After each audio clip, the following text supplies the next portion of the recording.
This Hangout on Air is live. We are doing our help session for, it's October 9th where I'm at. I think, yeah, it's October 9th where I'm at. I hope this one finds you well. We don't have anyone, it doesn't look like we have anyone that's joined just yet, but hopefully in the next few minutes here. So a couple things I wanted to talk about this week. I have been working on the segment for the course about hiding lavalier microphones.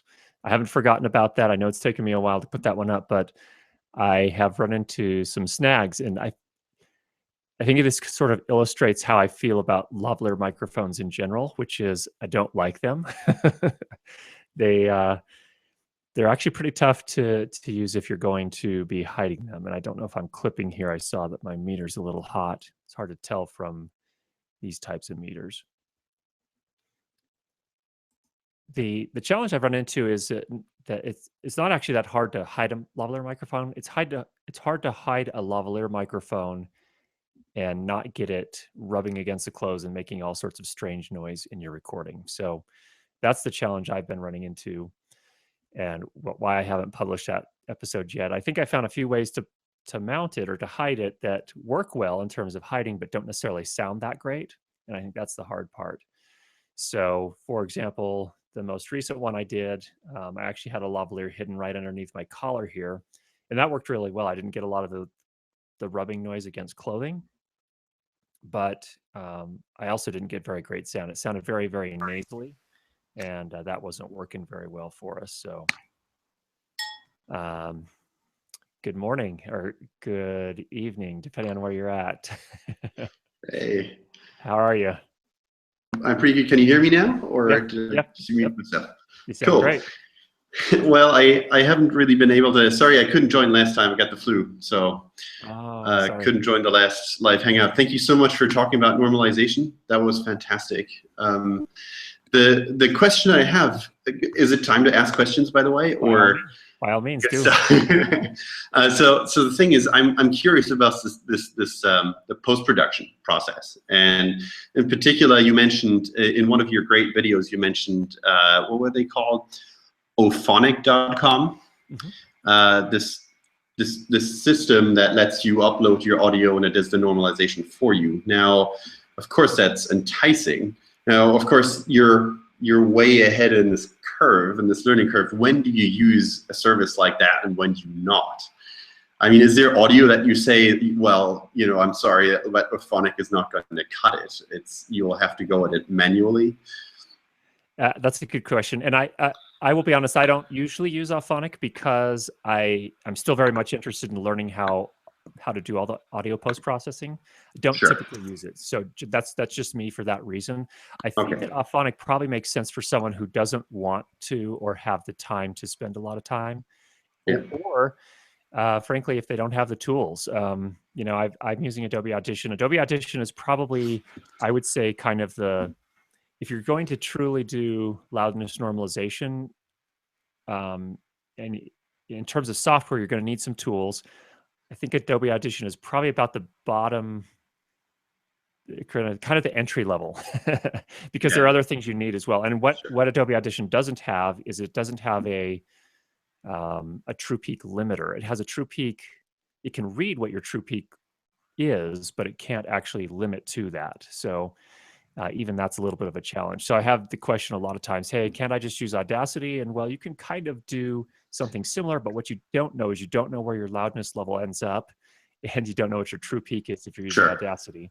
But if you've got a Audition, at least you know where your true peak is, and you also have the tools to actually tell you what your overall loudness is. So then it's just a matter of kind of finessing it with the built-in tools until you get there. To be honest, if I'm in a hurry, I will use iZotope's RX4 Advanced. I think the RX5 just came out literally within the last couple of days, but I've been using RX4. The nice thing about that is it has a true peak limiter built into it. So you can actually say, you know, take it up and don't let anything go past 1.5 dB true peak. And that makes it even better. Is that a plugin? If I may ask, is that a plugin for, and it will work in most of these software editing suits? Yep. Exactly. Yeah, it'll plug into almost all of them. Yeah. So anything the ST plugin, it'll work with. Exactly. And the one thing I was curious about is I suppose most people, certainly the ones on a Mac, will look at Final Cut Pro when they do video editing. And clearly there's some audio editing features in it. I haven't used Final Cut much, so I wouldn't know. I looked it up. There was surprisingly little I found about it when you type in sound normalization Final Cut. So I was assuming that this is not generally something you would do in Final Cut. But there appear to be some functions that let you do it. Have you ever tried that, or do you have an opinion on that at all? Yeah, absolutely. So I have developed what seems like, I think, a very unusual workflow, and some people probably laugh at it, but because of that reason. So here's the thing: I can actually pull up Final Cut now. Let me just pull this up now, and I can show it. Here we go. Let me share the screen here now.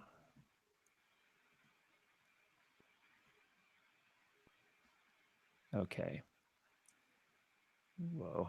All right. As I scrub, it's going to, I don't know if you'll hear any of that. That's all coming in my headphones, but no, I'm not actually. So with Final Cut, you do have, if you go here to the effects, you have all of your audio plugins. And so, for example, you'll see here, if I go down to EQ, I have purchased iZotope RX4 and Ozone. So all of those show up in here. So I can access those here directly.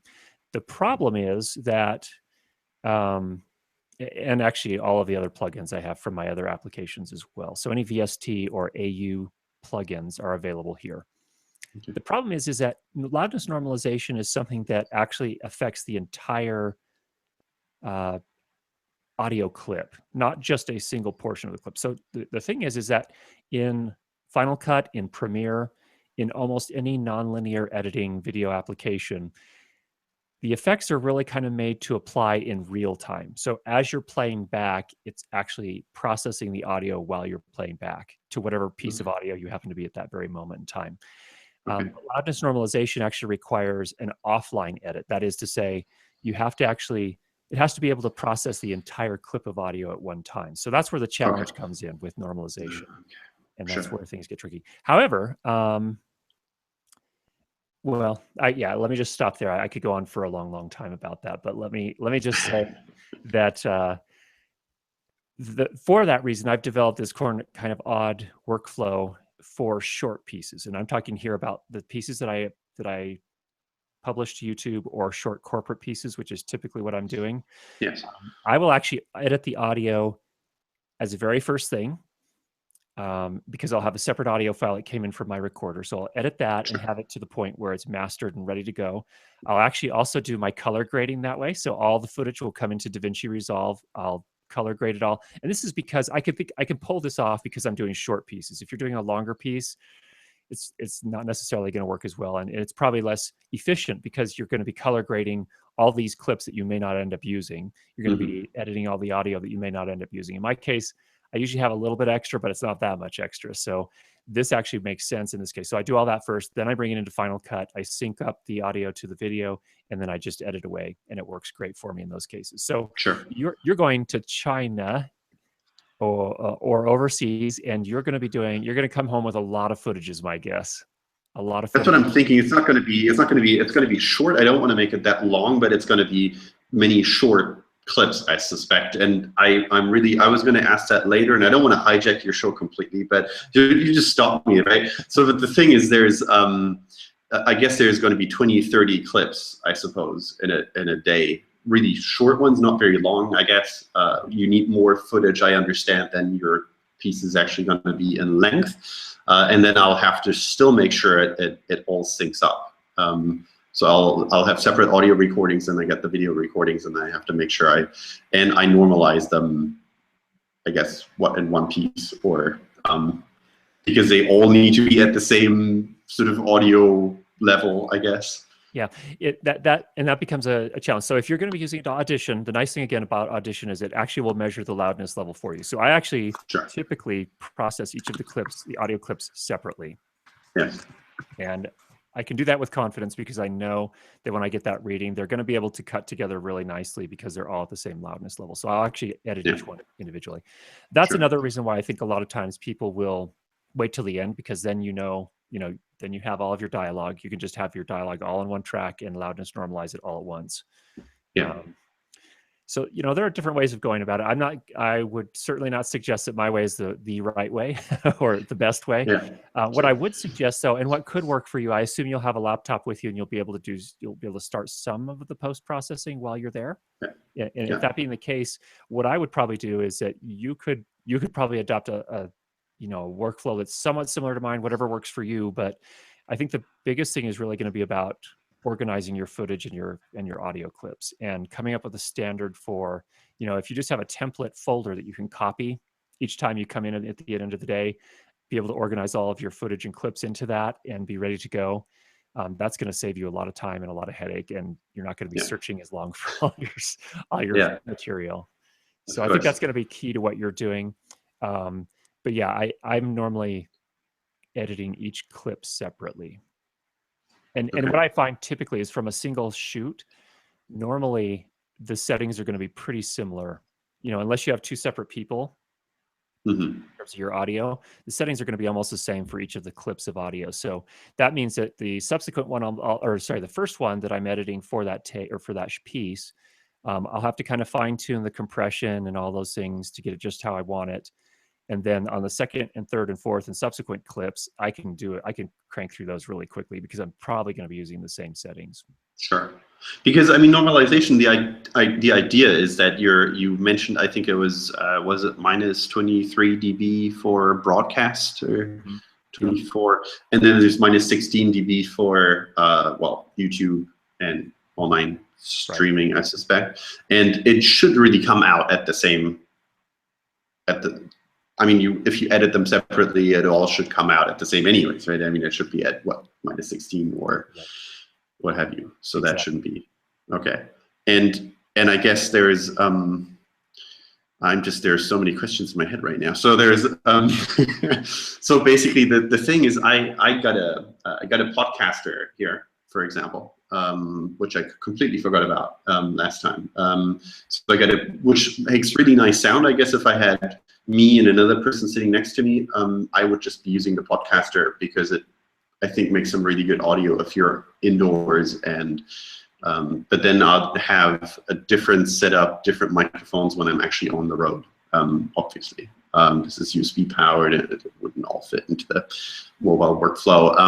And then I was just, I mentioned this briefly last time. I was really concerned with the whole noise floor with, I had this iRig it was an iRig Pro connector with a microphone, and I wasn't also aware that I needed to be very close with the shotgun microphone. I always had this weird idea that you could be 5-6 meters away and it would be just fine, but obviously it's really not. So okay, so I got to be closer. Now, I really liked you also had these great tutorials on how to use a test cam, DR something, I keep forgetting, but what I read is they have a really bad battery life.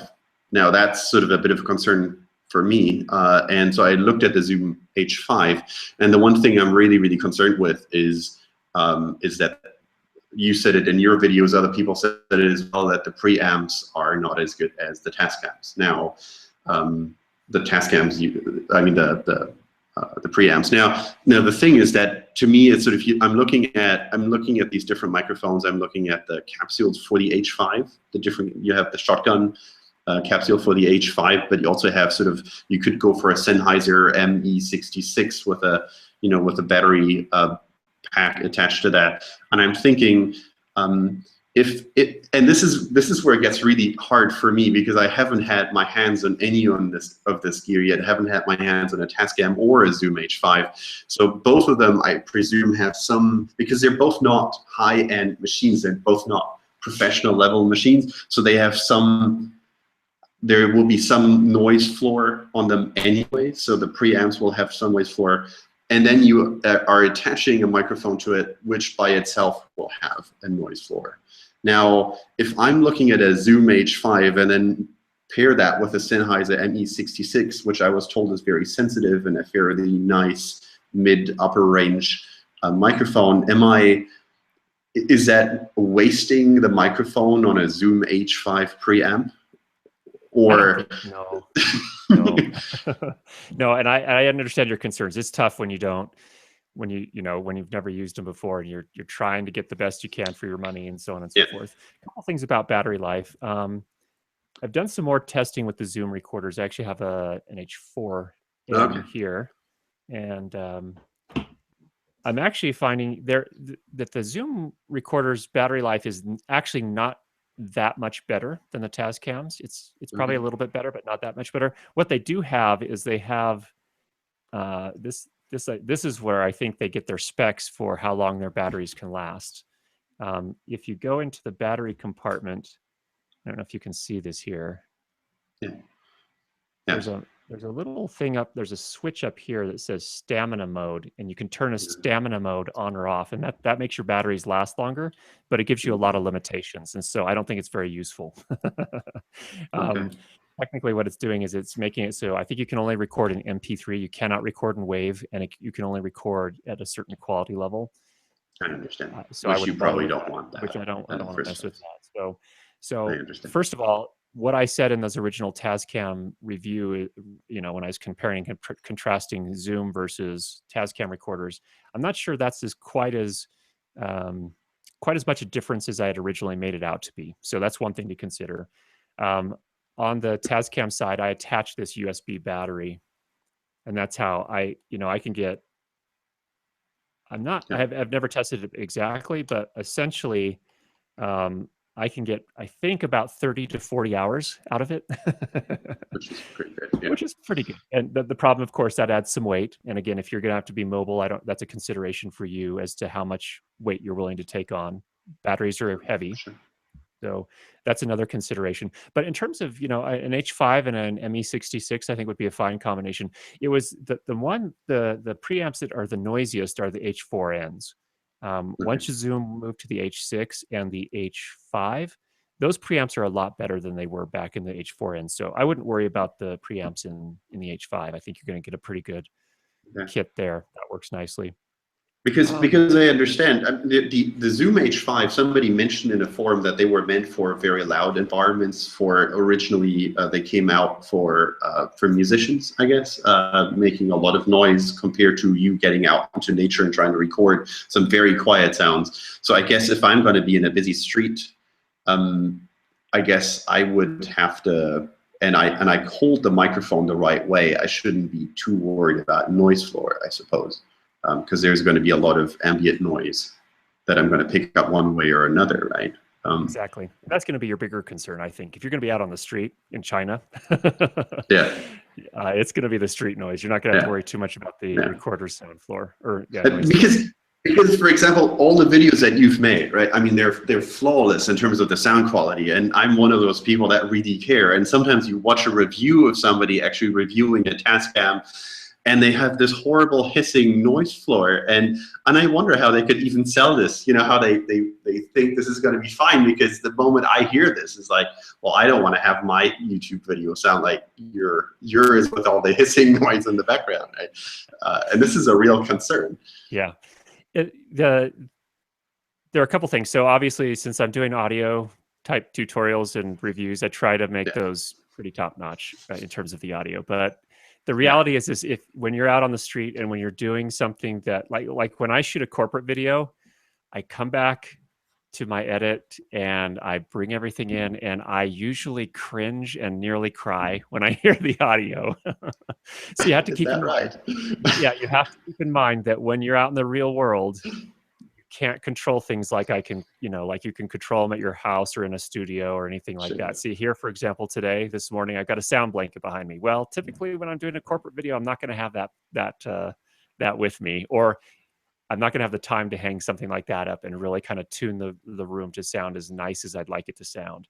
The good thing is usually on corporate videos, they also want a music bed behind the dialogue. So it ends up being a non-issue in the end anyway, but you always want to get as clean as you can at the start. And especially, again, like when you're doing the pieces that are going to be out on the street, what's really going to be the focus there for you, I think, and you're going to have to abandon all concerns about your recorder's noise floor, because that's not going to be the important thing at that point. It's really going to be about, did I capture the dialogue? Are they, can I hear and understand what they're saying? And is it not too distracting? And actually, frankly, when you're out on a street like that and there is all this activity, it's okay to have that. And in fact, when people are shooting for films and documentaries, the sound guy is usually collecting ambient sound purposely so they can lay that behind the track anyway, in case Sure. things are too clean. Yeah, So, I understand. yeah. So No, that is pretty good. I think that with the tools you're looking at, if you do go with a Zoom H5 and a ME66, I think that'll be a very sufficient kit. And Yeah, again, I think the focus is going to be something more along the lines of, am I getting sound that's usable? And then, yeah, there's going to sure. be some noise floor. And actually, it's also important to make the distinction between a device's noise floor versus ambiance, because ambiance is not exactly noise floor. It's actually sound that's there, and it actually is Sure. capturing that sound. So Yeah, I understand.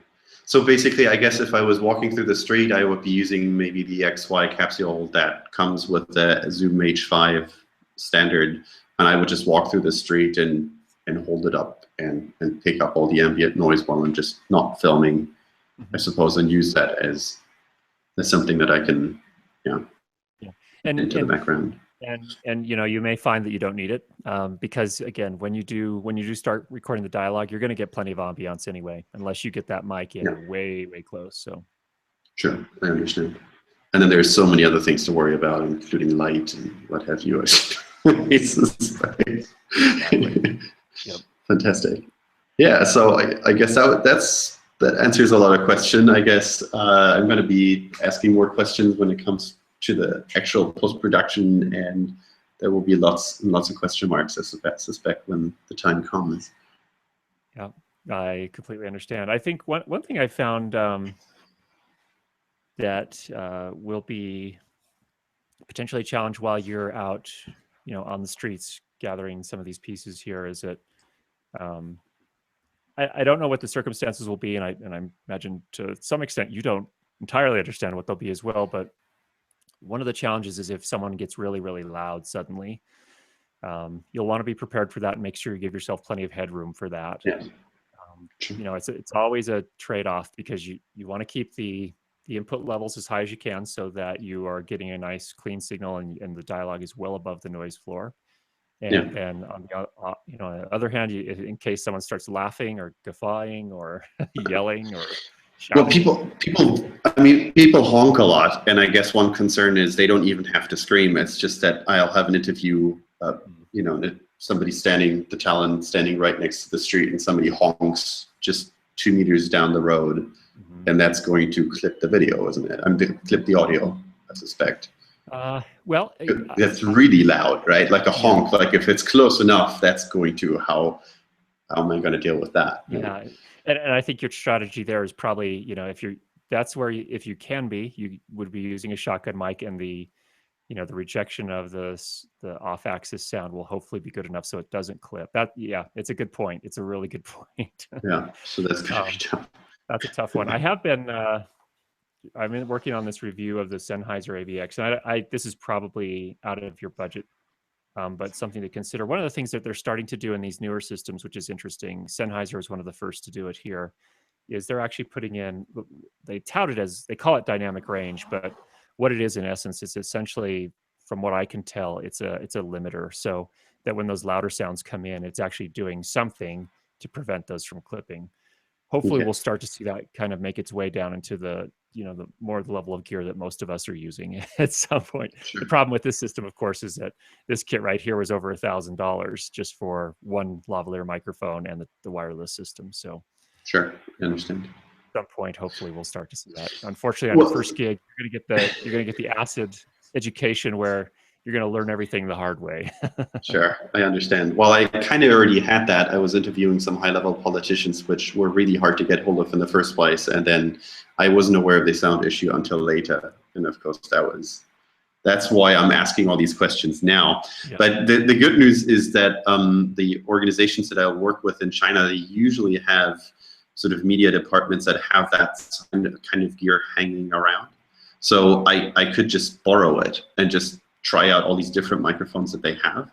But there will be certain gear like the Zoom H5, which I'm not expecting over there, and some basic things that I'll have to take along. I very much doubt they're going to have a sound devices kit flying around. I don't think that they'll have that, but we'll see. I just got pre-ordered one of those loofs, which may not be so relevant to the show, but if you just Google LUUV, sort of there's this startup on Kickstarter that essentially came out with a new gimbal, sort of a hardware-based gimbal that works with GoPro and iPod, iPhones that you can attach up to 500 grams. You can attach a little recording device, video recording device up there, and that's really quite. Anyways, I'm sure that already exists in some shape or form. That you can combine it with a mechanical motor-based sort of gimbal that you can use both at the same time. But I got one of those so I can walk through the streets in China. Just yeah, exactly that thing. And you can turn it one way or the other. So you can either record the way you're seeing it there, or you can turn it upside down, and then sort of take shots where you're walking through the streets and you're seeing I guess, everything from way below. And that's quite cool. Anyways, it's coming out in February, I guess, so that's going to be a little late for me, but I'm going to be already over there and needing it. But I pre-ordered one of those, and then there is well, I don't know. There's all these questions about bags and stuff, which I don't know. There doesn't seem to be a Zoom H5 reasonably priced bag out there and stuff like that. I don't have to worry about that. Yeah, Anyways. for those little recorders, they don't typically have them. I noticed that even for the Zoom with their F8, the field recorder that they just produced, they have a bag for that, but that, of course, that's $1,000 device. It seems like it's tough to find one for anything under exactly that. But it's going to be fun. I think it's going to be. I'm definitely going to be looking forward to sharing some of these things I'm going to be doing with you guys, because it's going to be non-profit and non-commercial. I'll just try to do my best and share all these experiences I have in China, because I'm going to be the only one traveling to these places, and I think few people have an idea of how urbanization is actually going in China, and it's completely crazy. I think just from a sound perspective, I think it's going to be completely crazy, because I think I should just have a sound meter with me, just give people an idea of how loud it actually is within in a Chinese, in a normal street level environment in China. It can be really, really loud. You have there are plenty of apps for that, for just measuring the loudness. That's one worth looking at. I know I have one on here that every once in a while I pull out. My wife and daughter do competitive dancing, and they have a lot of these competitions in these gyms, and it's just, I go in there and my ears are just ringing. I'm like, whoa, this is crazy. I don't think this is safe. Yeah. I pulled that out a few times. It was interesting to see just how crazy loud it was, actually. Yeah, absolutely. So and then what I was also curious about is this whole mono versus stereo. So I guess if I have a shotgun microphone, this is, I guess, a really basic question to everyone doing sound, but you get a mono signal, and then I guess you are going to convert that into stereo, I suppose. Do you do that before normalization or after normalization? Does it matter? Do you just keep it mono? And does a mono sound completely awkward then when you're, because I guess lots of documentary makers use shotgun mono microphone signals, I guess. Mm-hmm. Yeah, it's a good question. That's the thing. I think a lot of people don't understand stereo that much, and I think that they can make it pretty complicated too. All of my videos, the dialogue is recorded in mono, and so yeah, and dialogue is really people's voices are a mono instrument, if you want to think of them in those terms. So sure. Stereo is really useful for if you're going to get more advanced and you want to create an ambiance where audibly you can tell spatial relationships and you can understand, what this room is, it feels like in terms of audio, because it, sure. So it's very, very complicated. I would stay away from that. And I think that, especially in your case, you're going to be running and gunning. I don't think you have time to mess with that. And then also, incidentally, if you are walking around with the H5 and you're using the built-in XY capsules, you are going to get a stereo signal. One of the things I would caution against is that when you do pick up stereo. The challenge is that in the case of the Zoom H5, the mics are right next to each other. So, you know, you're picking up the sound source is going to be equidistant from either of the microphones. If you start getting more fancy and you have two microphones and they're not right next to each other, you start getting phase issues.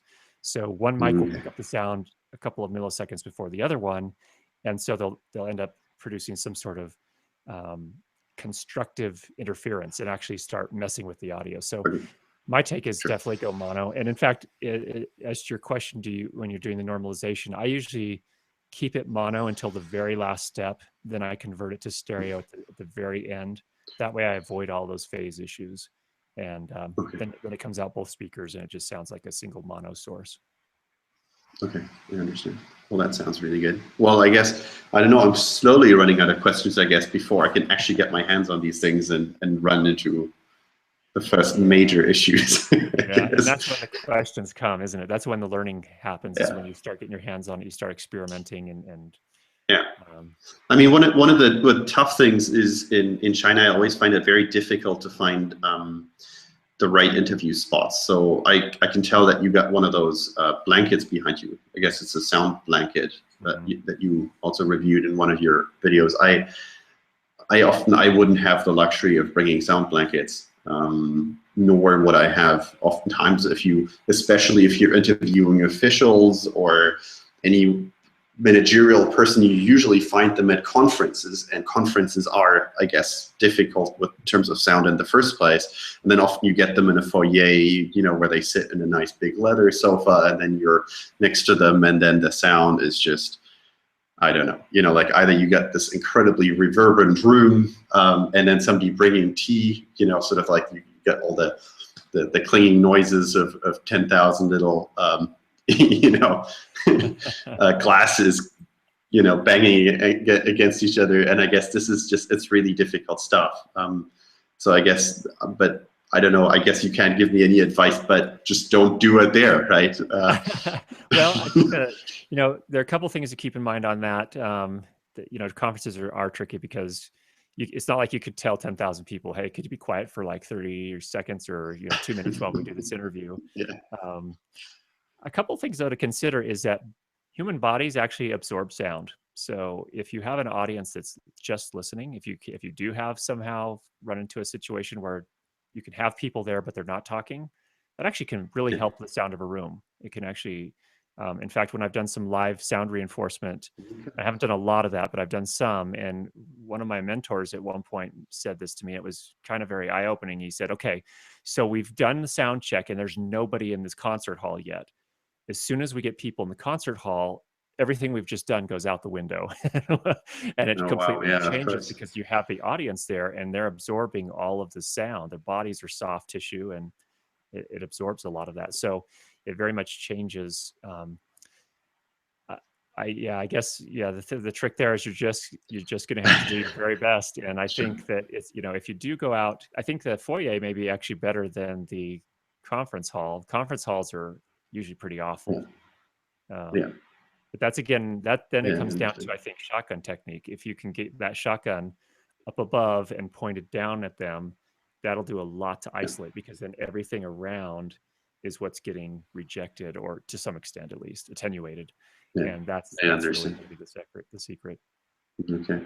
And what about I guess you were saying you just mentioned you're going to do a sound check before you're interviewing somebody. You need a little bit of time. You need a moment to calm down. I guess somebody would maybe talk, like get them started talking, I suppose, and then in the meantime, ideally somebody else will do the sound check and get the camera in place and all of that. A luxury I may or may not have, but either way, I could try to do the sound check a little earlier. And then, what if? Like, I guess I would be wearing earphones and I would be at the sound from the, well, not sound devices, I wish, but from the Zoom, and then I would be adjusting the gain. Is it a good idea to adjust the gain? Or, I mean, because I suppose if you adjust the gain quite a bit, are you gonna run into issues when you're then in post-production and you're in a quiet environment and I guess you can hear yourself changing the gear? over and over and over again during an interview. Yeah, and technically, when you're mixing live like that, typically you're supposed to set the gain beforehand, and then you're using a fader to mix live. And a fader is different than a gain trim. So gain trim is actually changing the amount of amplification that the device does, of course. Ideally, you shouldn't have to mess with that. The reality is, though, if someone screams or starts yelling or shouting, again, hopefully not something that you'll contend with a lot, but if that does happen, I think on the H5, those little dials on the front, those are actually gain trim, I believe, if I'm not mistaken. So that's because you were, yeah, exactly. Because I saw you were actually setting the gain on the Tascam, I believe, and then you had set it to what, medium or high or low or something, and then you were adjusting the faders. The Zoom H5 doesn't have that, does it? No, like it only has the gain there. I'm pretty sure, yeah. I think those knobs, those dials, or the potentiometers, if we're being proper about it, are actually gain trim. So you're actually setting the gain with those. So it's a different approach, and that, to be honest, that's kind of the mark of more of a prosumer consumer type device. You know, they're going to keep it all simple and keep it as one dial and just let people go with it. And I think also the assumption is that typically with those kind of devices, people are going to set it at the start, and they're not going to be mixing during the program. So I understand. They will try to avoid that as much as they can. Yeah. Yep. I suppose, because I mean, I'm also considering all these, because I did watch the videos of you reviewing the Tascams, and I do like the Tascam. The issue is, and I'll have applying, depending on where you are in the world. Here in Europe, and I believe in North America as well, they're always concerned about you bringing liquids on the aircraft. But in China, they're always concerned about the battery packs that you're bringing onto an aircraft. So every time I'm going, you know, I got this iPhone battery pack that goes up until, I don't know what limit that is, but the battery pack that you have may already be exceeding what is permitted on one of those flights. And I guess carrying around 20 or 40 batteries, you know, is also not something that may maybe looked upon so favorably. I don't know. I'll have to find out whether they care. And one thing to consider there too is that you know, there's a lot of electronics manufactured in China. In fact, I've had some friends go and they come back with, I don't know how they did it, but they came back with all these electronics. And you know, one thing you need to consider is you could buy just one of those USB battery packs while you're there, and then if they give you any trouble on the that's my contribution to China. Here you go. You guys keep yeah. I mean, the thing is that China is big enough, you know, like I'll be flying out to a different city every week, and it's 2,000 to 3,000 well, it's about 1,000 miles on each flight. So basically it's going to be a flight per week, 1,000 miles to the location and from the location. So that's not going to be once in and once out or something. So but yeah, so I get it. But this is, I'm really excited. I guess I'm going to have to get my hands on either a Zoom or a Tascam to at least play with it a little bit before I really make a decision. If we were neighbors, I'd give you mine. Here, just play with it for a while. Absolutely.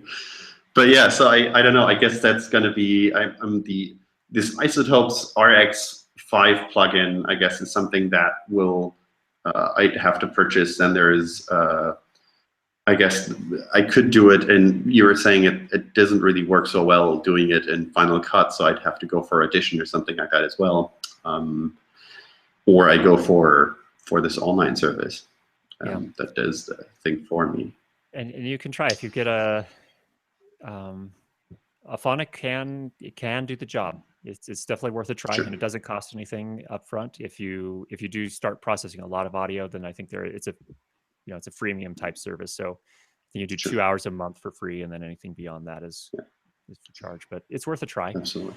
I would say that the problem with RX from iZotope, let's just go look at this right now. I just want to I have to fully disclose this because iZotope.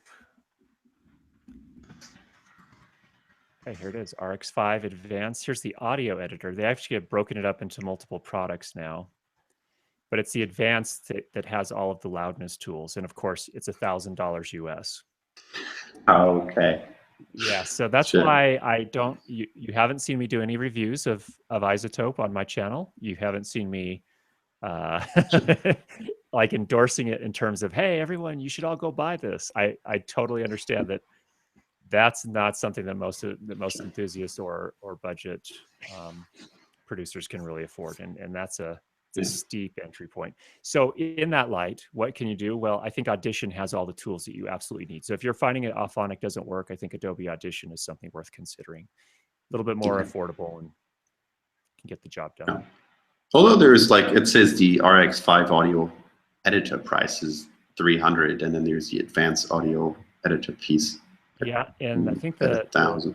I think the advanced version, excuse me, the advanced version is the one that's, to me, was most appealing because it's got the, actually, let's go back to that just real quick here. The advanced version has this leveler. That's actually pretty helpful because that's how you smooth out your dialogue so that you can loudness normalize pretty nicely. Let's see. Oh, interesting. So they added the de-reverb, which used to only be in the advanced. They've actually moved that to the non-advanced version, it looks like. That's good. The de-reverb is really nice. If you are in a particularly reverberant room, that works pretty nicely. Okay. It does a good job kind of mellowing out that reverb a little bit. So it is more than normalization, essentially. Yeah. So it cleans up your audio as well. So that's important, I guess. Yeah. Yes, absolutely. And that's really what it's bought for. In fact, the loudness normalization is a small part of it that most people don't even know is in there. Let me go to the comparison tab here. I think that'll make it a little clearer. Yeah, sure. There you go. Okay, so what you don't get the deplosive. Of course, the plosives are the when you say a P or a B and the microphone kind of pops. This can actually help clean that up. That's only in the advanced version. Okay. The leveler is only in the advanced version. Ambiance match could be nice if you're cutting back and forth between a couple different things, a couple different cameras, and a couple different microphones. That can be nice to help match things up and make them sound the same, because sometimes if you have two different microphones pointed at two talent, they sound completely different even if they're in the same room, pointed different directions. So that's important to know. RX Connect here is useful because that's what ties it into Adobe Audition or whatever. You can actually start an Audition, do a little bit of cleanup, send it over to RX4, and then send it back to Audition or whatever other host you're using to do the the audio editing.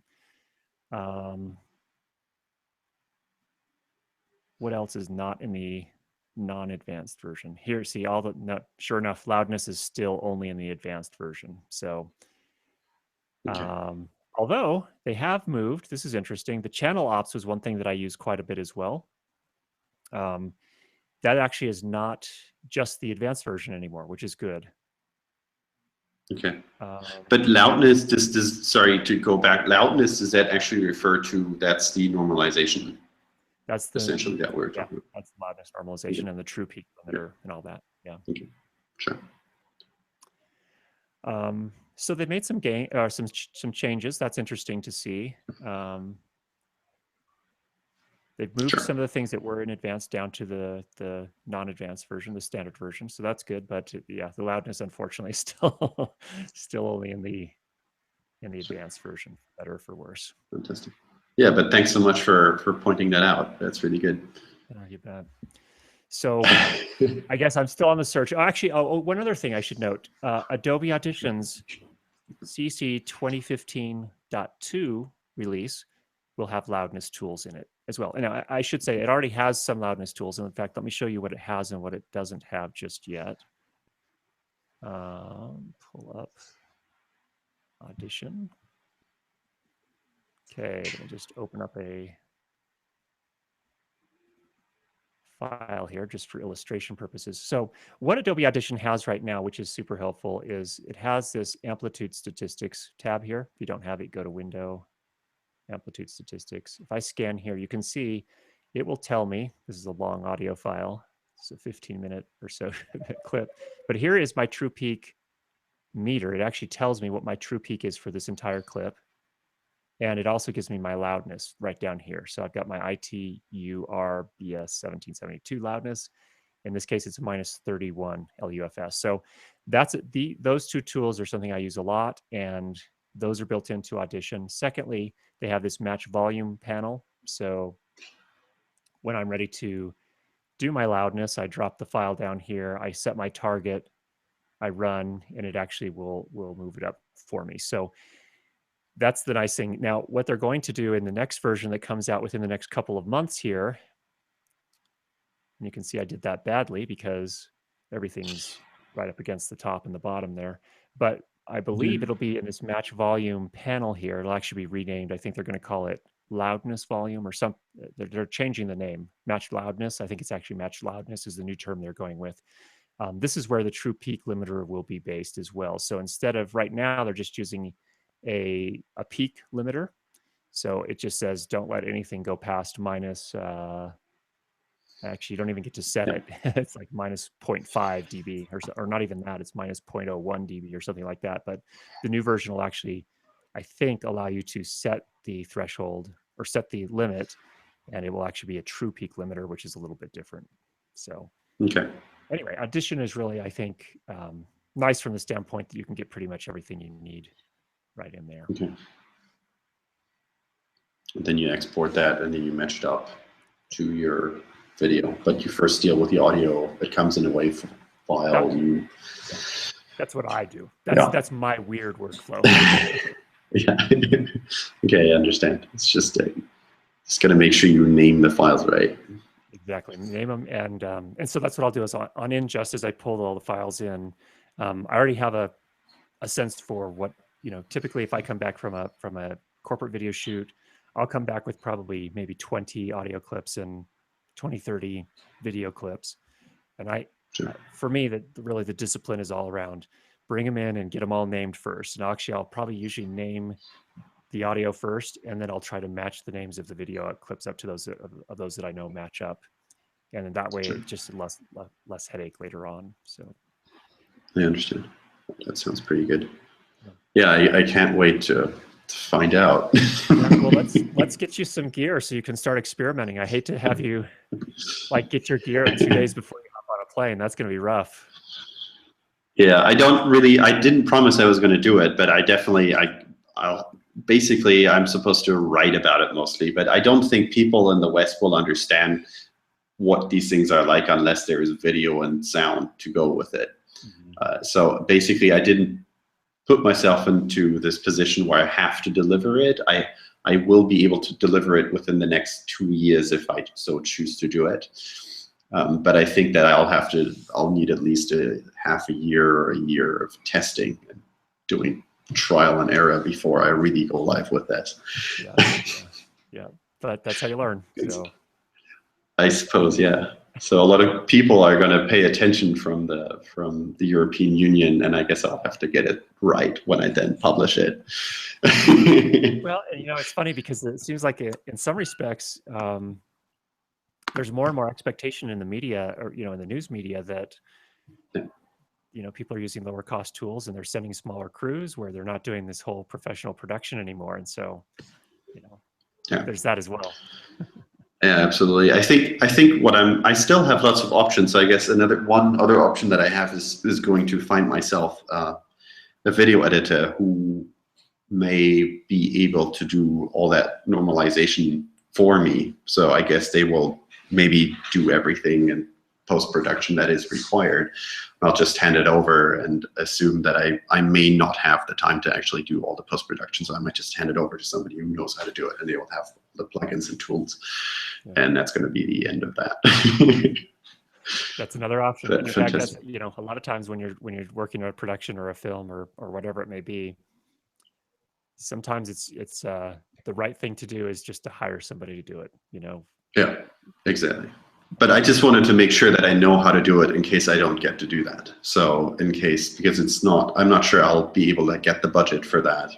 So that's going to be the only limitation for me, is to find out how much attention people will pay to it. And that thing. And you'll also You'll also drive people crazy if you hire somebody that doesn't know a lot about loudness normalization, which frankly is a kind of in some respects, it's a newer thing. you could probably drive them crazy as well, because you'll say, "Hey, this is not loudness normalized. What are you doing?" Yeah, sure. Yeah, I suspect. I mean, so far, I don't know exactly how that works, but the podcaster has always done a really, really good job at recording audio in this room, which is quite reverberant. And I don't know how they do it. I guess it's a completely different setup because it's got a lot of things built into it. It's a quite heavy microphone. It's not quite a kilogram. I don't know how imperial units, but it's a fairly heavy microphone, and it's got a lot of things built into it, and I guess it does a lot of the things before it even heads into the computer. Well, actually not necessarily, it depends. So like this mic I'm using here, part of the, and it's same with the podcaster, is that you're typically working in very close to it, and that makes a huge difference. And I'm talking, when I talk close in here, like I'm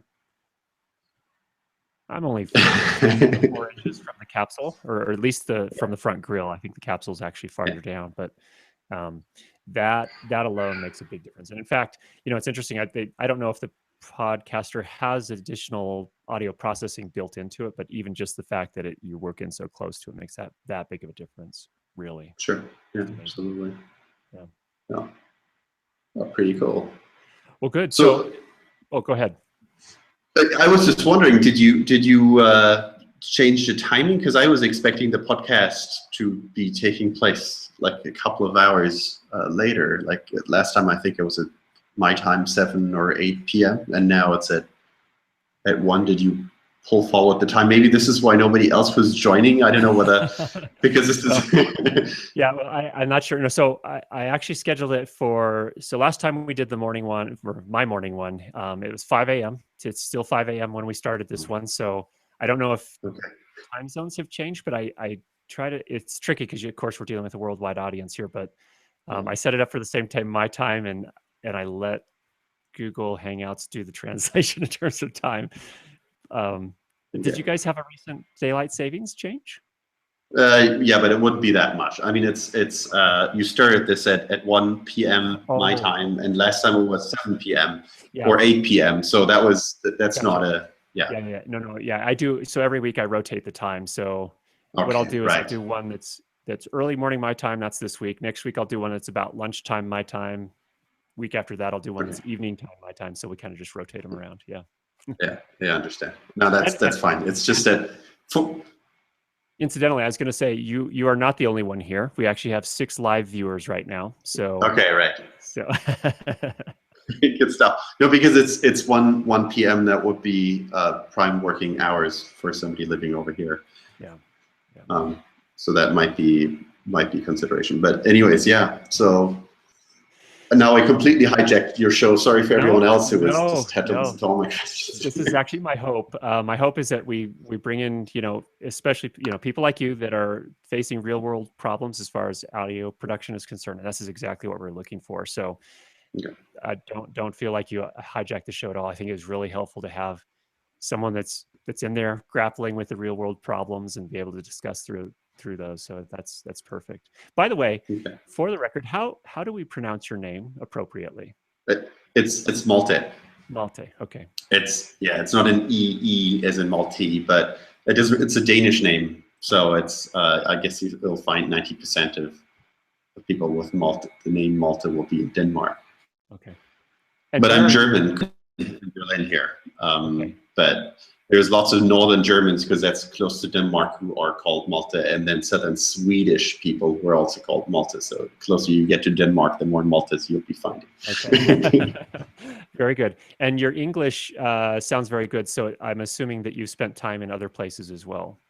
Yeah, I grew up with Americans in Beijing. So basically, this is going to be my 9th year in China. I speak Chinese, but I didn't grow up here in Germany, but I wanted to go back for a couple of years to get my German back on track. And to me, languages are incredibly important. And I guess this is how I get to sound, because good sound recordings really, really, really matter to me. And I guess, yeah, I mean, I really, I don't actually know how and what language I'm going to do these recordings. This is another topic. This is completely beyond the recording of the audio, but the problem is going to be if you really want to, when you have a multilingual audience, I guess you would be doing a lot of dubbing, and that all by itself is difficult to deal with. So dubbing into English, dubbing into Chinese, subtitling, all of that is going to be a whole different matter. Yeah, no kidding. You've got a big job on your hands for sure. Exactly. So, but I can't wait to post these things once I'm in China. But yeah, and I was hoping, I don't know, last time, every show, usually you kind of present some things when initially, I don't know whether I kind of killed that. Yeah, no. So what I was talking about was hiding lavalier microphones. And I had actually promised several weeks back to put a new segment up in the course about hiding lavalier microphones. And I wanted to assure everyone I have been working on that. The reason I haven't posted it yet is I haven't been terribly satisfied with the results yet. And this is something, to be honest, I've struggled with as long as I've been using lavalier microphones in production. So there are a few things that I've learned so far. If you hide a lavalier microphone under someone's clothes, and if you're outdoors and you just hide it under a light jacket or something like that, I don't think that's too much of a problem, as long as they're not moving too much. If they start gesticulating and moving their arms a lot, things start getting a little messy in terms of the microphone rubbing against clothes. So I've still been running, doing a bunch of experimentation to find what I would consider something that works really well. And I was hopeful that the Rycote undercovers would work well. These are, Rycote calls them microphone wind covers. Fix small personal microphones to skin and clothing, reduces both wind and rustle noise. The problem I'm finding is that if you put this underneath a shirt, there's sort of a felt cover that goes over the microphone. And if that rubs against the shirt, you're still getting lots of clothing noise. So that's not the ultimate solution for all circumstances. Of course, there is the, don't have it here with me, my gaff tape, but what I will typically do is take a piece of gaff tape, pull off a piece that's maybe 10 centimeters or maybe a little bit more, and then fold it up into a triangle pattern so that it becomes a two-sided piece. So you'll have tape, adhesive on both sides. I will take the lavalier microphone and attach it right at the tip of that triangle that I make, and then do another one and put that on the other side and use that to sort of sandwich the microphone between two layers of clothing, usually on a button placket if someone's wearing a button-down shirt. And that works okay. Again, if they start moving a lot, you're still going to get some clothing noise. So those are two of the things I've used so far. Of course, Rode also, for their particular lavalier mics, makes what they call the Invisalav, which is a little sort of silicone piece that the microphone fits into. That's got the same issues. As soon as you sandwich it between layers of clothing or skin and clothing, you still get a little bit of noise. There's also a product called Hushlav, which is actually sort of a high density little foam. It's like a makeup sponge, I guess, but it's in the shape of a cylinder, and you can actually put the microphone into the center of the cylinder and then attach that. That's what I actually did on my, I posted a new video recently within the last couple of weeks on the AVX system where I was doing an outdoor distance test. And in that case, I was using the Hushlav sandwiched, again, between the button plackets. That worked actually pretty decently. That was actually probably my best experiment so far. I've had the best luck with that. But again, I'm not, oh, and then again, we've talked about this in the past as well, but for women, if you're going to be hiding a lavalier on a woman who's wearing a bra, as odd as it sounds, you can actually connect the lavalier to the strap in between the two cups on the bra behind the bra. And then that way that avoids any sort of clothing rubbing noise. And that works pretty well. In fact, I found that works pretty easily for women. And actually, when I'm using lavalier mics, I'm usually pretty excited if there's going to be a woman involved, because I can give her instructions, hand her the microphone, she can go off and get it, installed, and I don't usually have to worry about that. And it's the men that I have to worry about in terms of, where am I going to hide this? How are we going to keep it from doing the rubbing against the clothing? And I'll be honest, in a lot of the corporate videos that I've done, I've ended up resorting, just as a matter of time, because we just didn't have time to effectively hide it. We end up just clipping it to a lapel and we go. And normally a lot of the coats that the men are wearing are dark in color, so it blends somewhat. So it's not like it's sticking out and screaming, "Hey, I'm wearing a lavalier!" But so I've kind of still learning that process myself. I certainly wouldn't consider myself an expert as far as hiding lavalier. So I just wanted to kind of give a status update on that, and that's where I'm at. And that segment will still be coming to the course here pretty soon, but I still need to refine that a little bit. So still definitely working on that. Another thing, just as we wrap up here, we just have a minute or so left. I can't remember if we talked about this before. On the lower end, less expensive, wireless lavalier systems are expensive to get decent quality. And in the past, I've used this little Zoom H1 and hooked a lavalier straight into it and used it. And I've had a lot of questions, is that, you still have to sync and post, so it's not truly wireless, but it's wireless from the standpoint that you don't have to be connected to the camera. So that's a great solution, I think. Some people asked, well, what about this competing product? Tascam has a recorder as well. The interesting thing is that Tascam is actually a little bit bigger than the Zoom. Not a ton, but a little bit. They're about the same in terms of their thickness. I actually find this fits into pockets a little nicer because the input for the microphone is on top. So as you put it in the pocket, the cable's coming straight up out of the pocket. So I'm doing some evaluation with that right now, just to see how that works for people that they want the ability to have a lavalier microphone that's not connected to the camera. So this is wireless, at a price point that's not completely through the roof. That's, we could get you, in this case, I would use this with a $30 JK Mic J044 lavalier microphone. And between the two of those, you could get that for about 130 US. So that's a fairly reasonable price for decent quality audio. And coming along pretty nicely. I actually like this device better than the Zoom H1 for a couple reasons. The Zoom H1 is a stereo recorder. So what that means is when you bring a mono lavalier microphone into it, you end up with a stereo file that has nothing on one track and it has the audio on the other track. And so there's just an extra step in post where you have to split that up and just take the one with the audio on it. Nice thing about the Tascam is it has a setting that lets you go to mono. So when you bring a mono mic in, it's just creating a mono file, which saves you a step in post. And in terms of audio quality, I don't see a big difference between this and the Zoom, but that's what I'm looking at on that one. So that'll be coming up here in the next little bit as well. Some companies are sending me microphones. Can't necessarily talk about all of those, but one company sent me, actually one I can talk about is Asden, and I'm just still looking at this one right now. They have a wireless lavalier system. It's kind of a lot of reflections on there. It's called their Pro XD, and this is a $200 US wireless system. Comes with a lavalier microphone. This one's actually made to record either into your camera, into an audio recorder, or even a mobile device like a smartphone. So a variety of different options there. Sounding pretty good so far. I haven't done the full testing yet, so that'll still be coming up as well.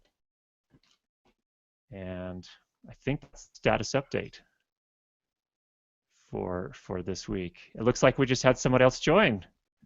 Yes.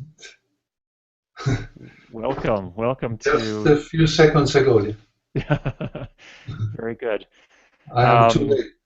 Well, you're not too late. We get to say hello at least. I've seen your notes come to me, and you're showing here as IGIS Productions. Yeah, that's it. Very good. What is your name? Ignacio. Ignacio. Okay, very good. And are you based, do I remember right, in Barcelona? In Madrid. Oh, Madrid. Okay. Madrid. Very good. Very good. Welcome. Okay. Tell us a little bit about what you're doing. And yes, just now I contact you by email about recording in a theater about flamenco guitar. I don't know if you remember. Yes. Yes, and it was okay. It was done with the Zoom HN4 or 4N. Okay. Yeah, and it was fine. I will send you a copy if you wish when it's finished. Would love to hear it and see it. That would be Okay. great. Yeah. Did everything go as you expected, or did you run into any? Yes, Challenge. well, the main thing is that I take the signal from the mixer, so it was more easy than I was expecting because there were 4 instruments and it's really difficult with just the Zoom H4n. So I take directly from the mixer and it's fine. It's really good. I hear it and it's really good, nice signal.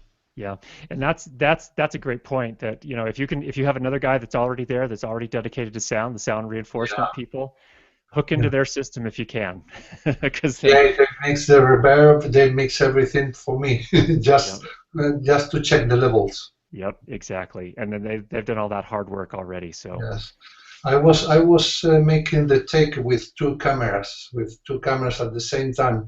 One operated by Bluetooth, by Wi-Fi. With the phone, and the other one I was there, and just with two cameras. wow. So how do you do that? So were one of them was locked off on a tripod, I assume. The one. Yes, both were on tripods. Okay. I was going to say, if you're carrying one of them and you're controlling the other one via phone, that would be a little bit much. That's complicated. Too much for the time. Very good. Well, I'm looking forward to seeing it. That's great to hear. I know that sounded like a challenging situation where you were going to have to do the miking and the recording. Yeah. It was complicated so much. Okay. Okay. Nice to meet you for the first time. Thanks for joining, and we'll do another one again next week. Thanks, Balta, also for joining us as well. Best wishes. Just one question. What's your local time right now? Local time right now is 6:07 a.m. 6 a.m. Yeah. Okay. I see. Yeah. Now here's 14. Okay. Afternoon. Yep. Yeah. Afternoon. Very good. Well, thanks again, gentlemen, and everyone that thank you so much for answering all the questions. That was fantastic. I appreciate it. Thank you. We'll talk again. Okay. Next time I will be earlier. Okay. I will try. All right. Take care. Talk to you later. Okay. Thank you very much. Thank you so much. Bye.